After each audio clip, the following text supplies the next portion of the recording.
So hello guys, back with another video. तो आज का वीडियो किस चीज़ के ऊपर हो तो आपको पता चल ही गया होगा थंबनेल देख के। तो हाँ, आज का वीडियो है मेरा एयर इंडिया और इंडिको दोनों का इंटरव्यू आगे पीछे पड़ा था, तो मैं वीडियो तो बना नहीं पाई। तो मैं सोची क्यों ना दोनों एक ही वीडियो में मर्ज कर दूँ, क्योंकि आगे तक तो उतना सिलेक्शन हुआ नहीं मेरा। तो फर्स्ट एंड सेकेंड और थर्ड राउंड में आपको एक्सप्लेन कर सकती हूँ आराम से, क्योंकि मैं उतने तक गई। और एक और टॉपिक है जो कि इंडिगो के ऊपर है, क्योंकि इंडिगो का वेबसाइट चल नहीं रहा है, तो मैं उस पर भी आपको बताऊंगी कि क्यों, क्या और अब क्या है। तो चलिए मुद्दे पे आते हैं। तो पहला मैं बात करूंगी एयर इंडिया का, जो कि हॉलीडे इन में था। वो न्यू टाउन में विश्व बंगला सरानी समथिंग था, तो वहाँ हम गए थे। तो वहाँ इंटरव्यू तो वैसे आपको पता है 9:30 लिखा रहता है, बट वो स्टार्ट हो जाता है 9 में। आपका रिज्यूमे, आपका बर्थ सर्टिफिकेट, पासपोर्ट, वो सब डॉक्यूमेंटेशन वो लोग करते हैं। तो उसमें आपको ना ज़ेरॉक्स चाहिए होगा, आपका एक आइडेंटिटी प्रूफ, बर्थ प्रूफ और रिज्यूमे का। तो आप ये हमेशा रखें कि आप ओरिजिनल लेके जा रहे हो, ऊपर से ज़ेरॉक्स भी लेके जाए। तो ये पहला राउंड था वो एयर इंडिया का। फिर हमें हॉल में बैठा दिया गया, बहुत सारी लड़की थी, पर इस बार क्या हुआ, नंबर्स हमें रैंडमली मिल रहे थे। जैसे मुझे 61 समथिंग मिला था, मेरा स्टिकर 61 का था, मेरे बगल वाली को 200 मिला, मेरे पहले वाली को 1 मिल गया। तो वो रैंडमली कुछ भी दे रहे थे। मतलब यहाँ बढ़ रही थी, हार्ट बीट बढ़ रही थी कि हमारा कैसे क्या होगा। वो लोग नंबर ऐसे बांट रहे थे, मैं 61 चला गया, मतलब क्या बोलूँ। फिर हम बहुत ज़्यादा वेट किए, बहुत ज़्यादा वेट करने के बाद हमें बुलाया गया एक हॉल में, जहाँ 10 कैंडिडेट्स का 3 ग्रुप होता है, इधर उधर इधर, मतलब एक रूम में 3 ग्रुप बना के वो लोग, मतलब टोटल 30 कैंडिडेट्स को लेकर जाते हैं। और जीडी राउंड होता है, पहला राउंड जीडी होता है, जिसमें वो 10 कैंडिडेट्स को अपने में मतलब एक टॉपिक दे देते हैं, डिस्कशन करना पड़ता है, ग्रुप डिस्कशन रहता है, और वो पीछे से घूम घूम कर सबको देखते हैं। और मैंने क्या देखा है ना, वो रिज्यूमे में कुछ नहीं, एक रिज्यूमे के पीछे वो सारे नंबर लिख देते हैं, टिक टिक टिक टिक लग करते रहते हैं। तो उसमें तो हमारा जीडी का टॉपिक था how your boss should B, like strict और फ्रेंडली। तो मतलब कैसा होना चाहिए आपका बॉस, स्ट्रिक्ट होना चाहिए या फ्रेंडली होना चाहिए, इसमें हमें डिस्कस करना था। तो सबका था कि स्ट्रिक्ट होना चाहिए, फ्रेंडली दोनों होना चाहिए। किसी का था फ्रेंडली होना चाहिए, किसी का था स्ट्रिक्ट होना चाहिए। मुझे तो चांस ही नहीं बन रहे थे। मतलब मैं बोल रही हूँ, कोई और लड़की बोलना स्टार्ट कर दे रही। अब उनके सामने लड़ाई तो कर नहीं सकती, मैं खुद को कंट्रोल कर रही थी। हाँ आप कह दीजिए, मतलब यू से फर्स्ट, मतलब सामने वालों को कहने दे रही थी। बट सबने कह लिया। लास्ट में मेरा टर्न आया, तो मैं फिर बोली। तो मेरा था कि दोनों को फ्रेंडली और स्ट्रिक्ट दोनों होना चाहिए।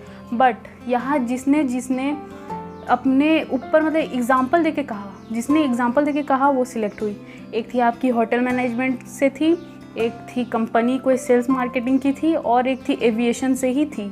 तो हमें अलग करके नहीं बैठाया गया था, ये सबको हमारे साथ बैठाया गया था। वो तीनों सिलेक्ट हो गई और हम रिजेक्ट हो गए।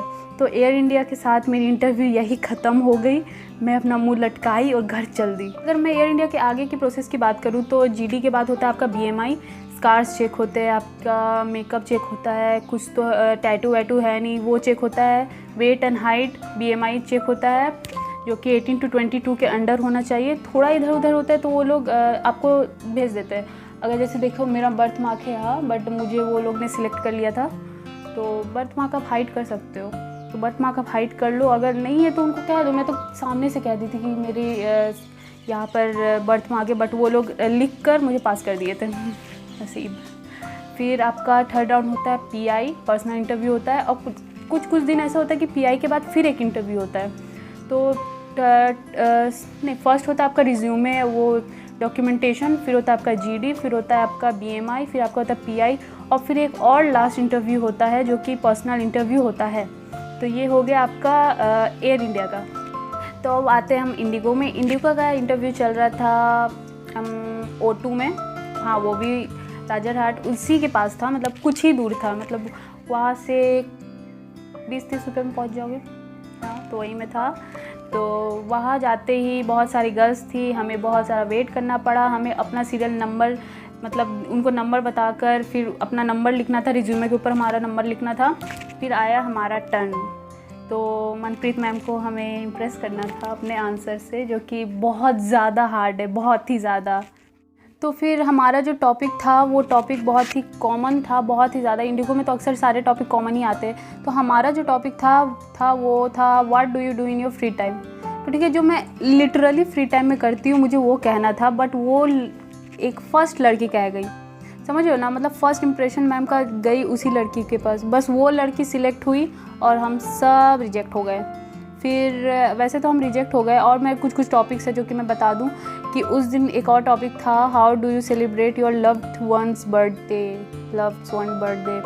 तो वो भी एक टॉपिक था और सबसे इंट्रोडक्शन भी पूछ रहे थे। तो ये 3 टॉपिक मैं सुनी थी अभी तक के लिए, मतलब उस टाइम के लिए, उस दिन के लिए, पर्टिकुलरली उस दिन के लिए मैंने ये सारे 3 टॉपिक सुने थे। तो इस टॉपिक के ऊपर भी आप कर लो, क्योंकि इंडिगो एक ही टॉपिक को बार बार घुमाते हैं, पर ये एयर इंडिया वाले बहुत सारा जीडी का टॉपिक लगता खोज कर रखे हैं। वो कुछ भी मतलब कुछ भी कह देते हैं। मतलब एक और टॉपिक हमारे ही दिन में दिया था एक को, ग्लोबल वार्मिंग। मतलब लड़कियां निकल के बोल रही थी मुझे साइंस पढ़ना पड़ेगा। मैं भी साइंस पढ़ के ही जाऊँगी अगली बार। तो एक चीज़ जो मैंने गौर किया, जो बहुत ज़्यादा मैं नोटिस की थी, वो था कि अगर आप एयर इंडिया की जीडी में जा रहे हो तो उस टॉपिक के ऊपर आप खुद पे लेकर कुछ एग्जांपल के तौर पे आप उनको बताओ तो लगता है वो सिलेक्ट कर लेते हैं। मुझे तो ऐसा ही लगा, क्योंकि जिसने भी एग्जांपल दिया वो सारे सिलेक्ट हो गए, और जिसने बस सिंपली कहा कि a boss should be friendly and strict too, वो सारे रिजेक्ट हो गए। मतलब उनको पता नहीं क्या लग रहा था, बट वो जो एग्जांपल के साथ थे वो सब सिलेक्ट हो गए। एक एविएशन की थी, एक सेल्स एंड मार्केटिंग की थी, और दूसरी कोई होटल मैनेजमेंट की थी, बेंगलोर से आई थी। तो वो तीनों सिलेक्ट हुए थे। और इंडिगो में मतलब आप घिसते जाओ, लॉन्ग आंसर दो, मतलब लॉन्ग आंसर दे भी रहे हो ना तो कुछ लॉजिक होना चाहिए उसमें। और मुझे ऐसा लगता है ना कि अगर आप 11, 1, 21 मतलब पहली लड़की हो तो आप बहुत ही लक्की हो, बहुत ही ज़्यादा लक्की हो, क्योंकि वो पहली लड़की जो बोलती है ना वो सबसे पहला हो जाता है। फिर जो आप लिटरली आपको बोलना भी होगा तो लगेगा कि आप कॉपी करे हो। हम इस बार मनप्रीत मैम को भी नहीं मना पाए। तो ये था मेरा इंडिगो और एयर इंडिया का जो था और एक्सपीरियंस था। और मैं आपको बता दूं कि वहाँ लोग ट्राउज़र भी पहन के जाते हैं, कोई ट्राउज़र, कोई टॉप, कोई बॉडीकॉन ड्रेस पहन लेते हैं, पर आप बॉडीकॉन ड्रेस मत पहनना। आप ट्राउज़र और उसके ऊपर टी शर्ट या कुछ भी अच्छा जो टी शर्ट टाइप लगे, फॉर्मल लगे, वो पहनना, या फिर वेस्टर्न स्कर्ट, तो वेस्टर्न फॉर्मल सब जगह मेंशन है, पर आप ट्राउज़र भी पहन के जा सकते हो इंडिगो और एयर इंडिया के लिए, एयर एशिया के लिए नहीं। तो ये था कुछ ड्रेस के बारे में। और मेकअप आपको फुल्ली करना, अगर आप मेकअप थोड़ा सा भी नहीं करते हो, मतलब ये थोड़ा सा ही करते हो, ज़्यादा नहीं करते, तो आपको कह देंगे कि जाओ ब्लश लगाओ, जाओ कंसीलर लगाओ, तो फिर आज बाद में बहुत ज़्यादा मेसी हो जाता है। तो आप पहले से करके ही जाना। तो अब आते हैं हम मेन टॉपिक पे कि इस बार का वैकेंसी निकला था केबिन क्रू, मतलब किसी का भी केबिन क्रू का वैकेंसी सब कुछ निकला था इंडिगो में। तो अचानक से वेबसाइट को हुआ क्या, तो वेबसाइट शायद न्यू डिज़ाइन हो रही थी या फिर क्या हो रहा था। मैंने बहुत जगह पूछा, मतलब बहुत सारे ऐसे पेजेस है मेन जिसमें मैंने पूछा, मैंने यहाँ तक इंडिगो को भी ईमेल कर दिया, वो लोग रिप्लाई नहीं देंगे, फिर भी मैं कर दी दिल की तसल्ली कि काश रिप्लाई मिल जाता।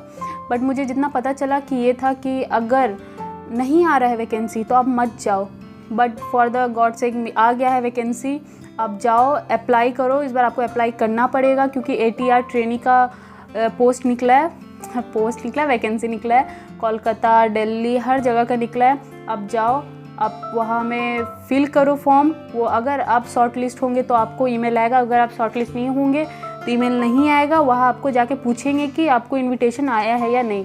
तो मैं कहूँगी कि अगर इन्विटेशन नहीं आया है तो मत जाओ, क्योंकि वहाँ लिखा है ATR ट्रेनी, वहाँ वॉक इन नहीं लिखा हुआ है। अगर वॉक इन लिखा है तो आप डायरेक्ट जा सकते हो। वॉक इन मतलब होता है कि चलते फिरते चले जाओ। तो मेरा एक्सपीरियंस बस इतना था। बैकग्राउंड म्यूज़िक को इग्नोर करिए। Thank you. अगर आपको मेरा वीडियो पसंद आया हो तो लाइक शेयर सब्सक्राइब ज़रूर करें। बाय।